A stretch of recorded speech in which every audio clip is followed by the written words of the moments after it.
Well, I'm going to make a couple of videos of the parent functions and a couple of transformations just as a review.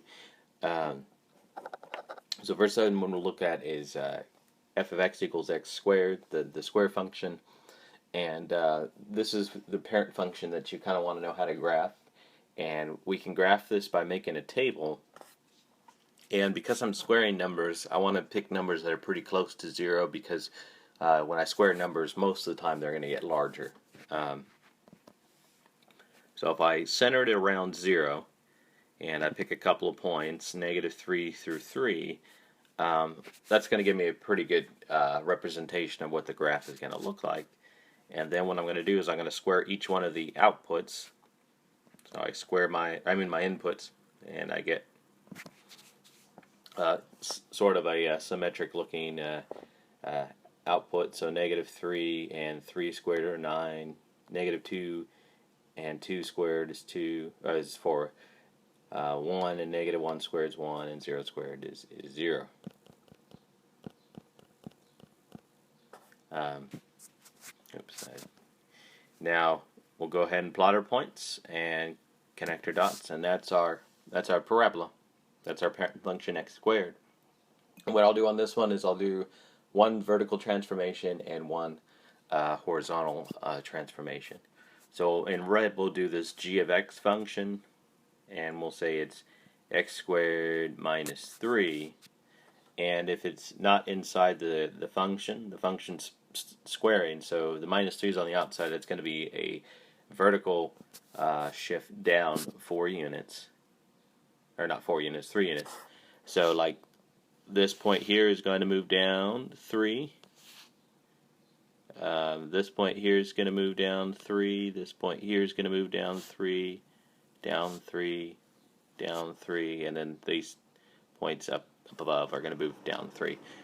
And so we move all those points down, and then we draw the same picture.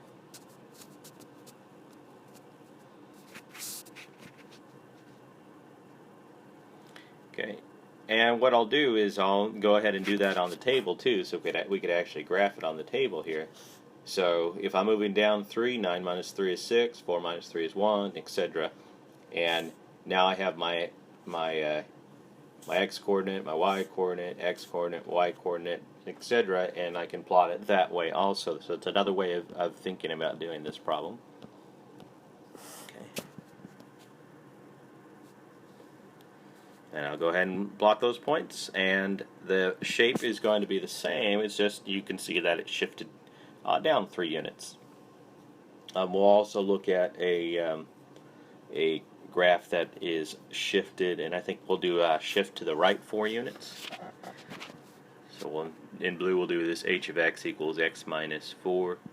Oops, that's not correct. We need to have the square in the wrong place, so we're going to fix that. Square needs to be on the outside. Okay. And we'll continue. So that's going to move it right 4 units. So you see how the minus 4 is inside the square, that's inside the argument. So if it's with the argument, then that's going to be horizontal. And horizontal is going to be opposite of whatever the sign is. So this is a minus 4, so we want to go to the opposite, which would be positive 4. Okay. You can do a table with this one also, but it's a little bit trickier. So what we'll do is we'll just look at the point. So this point's going to move 4 units, moves 4 units. This one's going to move 4 units, and etc. With all of those, you're going to move them 4 units. I'll go ahead and do a table also. So what's going to happen is the y values are not changing because it's a horizontal shift, that the height is going to be the same, but we're going to shift all of the x values. So all of these folks on the left of our table are going to get shifted to the right 4. So -3 plus 4 is 1. So we'll go 1, and then we just go in order: 1, 2, 3, 4, 5, 6, 7.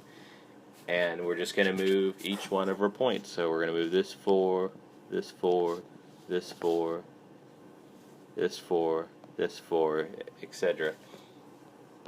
And we'll have the same shape, except for we'll have it in blue. Okay, and that's the parent function, the parabola, and a couple of shifts. Maybe I'll do a reflection also. Okay, we're going to do a reflection also. So we'll take a look at this. This k of x equals negative x squared, and the negative's on the outside, so it's just going to make all my outputs opposite sign. Since they're all my outputs over here are positive, they're just going to make them all negative. So I'm going to erase the stuff in red because we've already graphed the red, the shift down. And this negative sign is just going to make all of these outputs negative. So all of them are going to be negative. And to give you an example, if we plug in negative 3 into this function, you have a negative sign on the outside, and then we're squaring negative 3, so you need the parentheses there. So the negative 3 squared is going to be 9, but then you got the extra negative on the outside, which will make that a negative 9. Oops. Let me put that negative 9 in there. Okay. And we got our table over here. And we can go ahead and just plot our points. And we can see that it is a reflection over the x-axis.